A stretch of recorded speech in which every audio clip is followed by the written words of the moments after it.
Élu. As-tu déjà observé à quel point l'assaut est le plus violent précisément au moment où tu te rapproches le plus de Dieu? Juste après une prière intense, juste lorsque ton cœur est tourné vers lui avec sincérité. Soudain, des pensées surgissent, non invitées. Tu ne les appelles pas, tu ne les désires même pas, et pourtant elles s'imposent, insistantes. Une attraction charnelle soudaine, une excitation inattendue qui traverse ton corps. Ce n'est pas un simple phénomène biologique. Ce n'est pas un souvenir du passé qui refait surface par hasard. Ce que tu traverses relève d'une stratégie ancienne, d'un mécanisme spirituel précis, orienté directement contre ta destinée. Comprends bien ceci, l'adversaire ne gaspille jamais ses attaques. Il ne se bat pas contre ceux qui est insignifiant. Il ne tente pas ceux qui sont déjà vaincus. Il cible ceux qui portent une marque, ceux qui ont reçu un appel, ceux chez qui brûle un feu vivant. Car s'il parvient à troubler ton esprit, il peut freiner ton silence intérieur. Il ne s'agit pas simplement d'un élan charnel. Ce n'est pas une faiblesse isolée. C'est un affrontement spirituel, conçu pour saboter l'œuvre que Dieu façonne en toi. Tu as été appelé à libérer, alors on cherche à t'enchaîner. Tu as été appelé à marcher dans la sainteté, alors on te présente un venin déguisé en plaisir. Mais aujourd'hui, le voile va se lever. Et lorsque tu comprendras ce qui se joue réellement, tu ne regarderas plus jamais ce combat de la même manière. Avant d'aller plus loin, j'ai besoin de ton engagement. Si ces paroles te parlent déjà, manifeste-le pour que ce message touche d'autres vies. Abonne-toi, car ceci n'est pas un contenu ordinaire, mais un outil d'éveil. Et écris 99 si tu sais intérieurement que tu es à l'approche de ta percée. Pourquoi ce nombre? Parce que le berger laisse les 99 pour aller chercher celui qui s'apprête à s'élever. Et peut-être que ce 1, c'est toi. Reste attentif, car ce qui suit va transformer ta compréhension de cette lutte. Élu, si cette tentation te semble si ciblée, si intime, ce n'est pas une illusion. Elle l'est réellement. L'ennemi n'agit pas au hasard. Il a observé ton héritage, identifié tes points sensibles, mesuré l'ampleur de ton appel. Il sait que si tu entres pleinement dans ton autorité, les ténèbres reculent. Tu n'as jamais été destiné à te fondre dans la foule.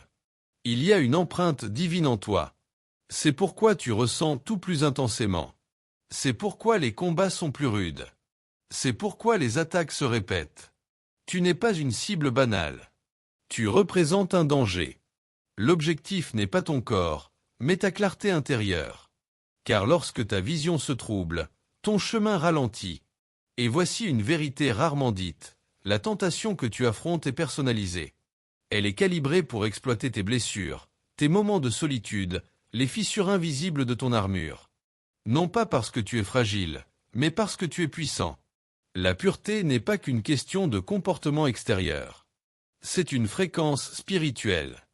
Lorsque tu marches dans cette pureté, tu discernes plus vite, tu avances avec autorité, tu influences ton environnement. Mais lorsqu'un péché caché s'installe, quelque chose se dérègle. Le doute apparaît, l'obéissance est reportée, la conviction se transforme en condamnation. Et ton élan divin se trouve freiné, non détruit, mais différé. Voici la ruse. L'attaque ne ressemble pas à une guerre ouverte. Elle se présente comme un soulagement, un plaisir sans conséquence, une échappatoire anodine. Pourtant, derrière cette façade se cache un plan clair, t'éteindre intérieurement. Ce n'est pas une simple pulsion. Ce n'est pas une étape normale. C'est un conflit, et le champ de bataille est ton fort intérieur. Si la libération te semble difficile, c'est parce que les chaînes ne sont pas physiques, mais mentales. Et maintenant que tu vois le piège, tu n'es plus dans l'ignorance. La question devient alors, que va-t-il se passer ensuite? Car tu es sur le point de découvrir quelque chose de plus profond encore, ce qui déclenche réellement ces attaques, et pourquoi elles s'intensifient précisément à l'approche de ta percée. Continue. La vérité va être révélée. Allons plus loin. Élu, le désir en lui-même n'est pas ton adversaire. Il a été créé par Dieu. Il a été placé en toi comme une énergie sacrée, destinée à l'alliance, à l'intimité juste, à la création. Dans son cadre divin, il est pur et porteur de vie. Le danger survient lorsqu'il est détourné, arraché à l'autel de la sainteté et utilisé dans le secret, l'isolement et la convoitise. Alors il ne construit plus, il consume. Le désir agit comme une porte. Et toute porte mène soit vers la lumière, soit vers l'ombre. L'un conduit à la paix, à l'alignement, à la présence de Dieu. L'autre entraîne dans des cercles de honte, de confusion et de lutte silencieuse. L'ennemi n'a pas besoin de ruiner ta vie au grand jour. Il lui suffit d'y entrer dans le secret. Chaque fois que tu cèdes, que tu nourris une pensée, que tu retournes à un schéma nocturne, il ne s'agit pas seulement d'une faute. Tu permets une ouverture. Quelque chose s'attache, s'infiltre dans tes émotions, ton esprit, parfois même dans ton repos. C'est pour cela qu'après le soulagement momentané vient le vide, la lourdeur, l'engourdissement spirituel. Ce n'était pas une simple détente. C'était un échange. Tu as donné quelque chose de précieux contre un apaisement éphémère. Le piège se referme ainsi. Tu promets que ce sera la dernière fois, mais à chaque rechute, le poids augmente, les pensées s'assombrissent, jusqu'à ce que tu te demandes si la liberté est encore possible. Mais écoute bien ceci, tu n'es pas détruit. Tu es engagé dans une guerre. Et cette guerre ne vise pas à supprimer ton désir, mais à le restaurer. Lorsque ce feu est purifié, il devient un instrument au service de Dieu. Imagine une version de toi, animée par la même intensité, mais dirigée par l'esprit, libérée de la honte, stable et déterminée. Cette version existe déjà dans le plan divin. Mais elle se conquiert. Et si ce que tu appelles ta faiblesse était en réalité ton terrain d'entraînement? Et si ce qui te tourmente aujourd'hui devait devenir demain une source de délivrance pour d'autres? Car tu vas comprendre pourquoi les attaques redoublent juste avant l'élévation, et pourquoi l'ennemi ne se préoccupe pas de ton passé, mais redoute ton avenir. Élu, as-tu remarqué que la pression augmente dès que tu te rapproches de Dieu? Dès que tu choisis de jeûner, l'envie surgit. Dès qu'une révélation t'atteint, la tentation s'intensifie. Après une prière fervente, après une déclaration de foi, l'assaut devient plus fort. Ce n'est pas une coïncidence. C'est une interférence. L'ennemi ne frappe pas quand tu es immobile. Il attend ton mouvement. Il perçoit l'élan spirituel. Il sent quand une transition approche. Alors il utilise son arme la plus familière, la chair. Car certaines dimensions spirituelles restent fermées tant que le cœur n'est pas aligné. Et il le sait. Il ne cherche pas à t'anéantir, seulement à te ralentir. À chaque seuil franchi, quelque chose tente de te retenir, une ancienne relation, une image, une pensée intrusive. Non parce que tu échoues, mais parce que tu es sur le point d'entrer dans quelque chose de sacré.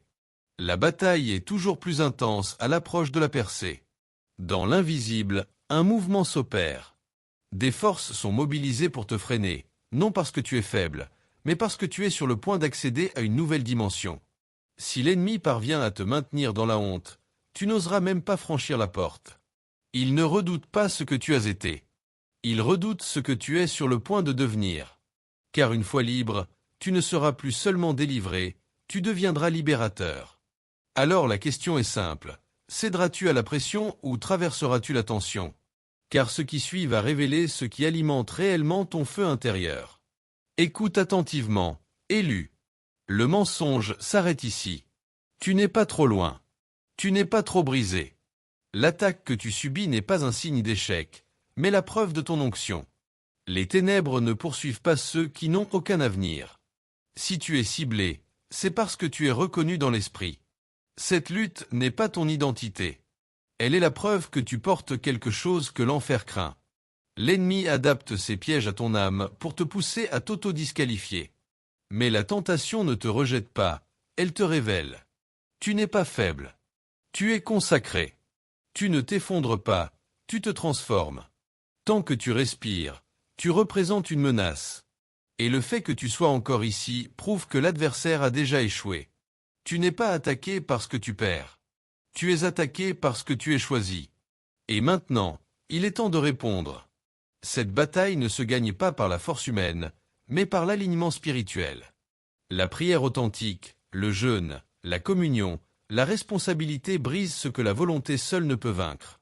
On ne combat pas le désir par la honte, mais par la vérité. Lorsque l'ennemi ment, tu proclames ce que Dieu dit de toi. La même puissance qui a ressuscité le Christ vit en toi. Et cette puissance ne fait pas que résister. Elle inverse l'attaque. Cette guerre n'était pas destinée à te détruire. Elle a été permise pour te révéler. Ce qui voulait t'abattre deviendra le carburant de ton appel. Lève-toi. Marche dans la vérité. Cette bataille n'est pas ta fin. C'est ton annonce. Déclare-le, mon âme n'est pas à vendre. Car la guerre est réelle. Mais ta victoire l'est tout autant.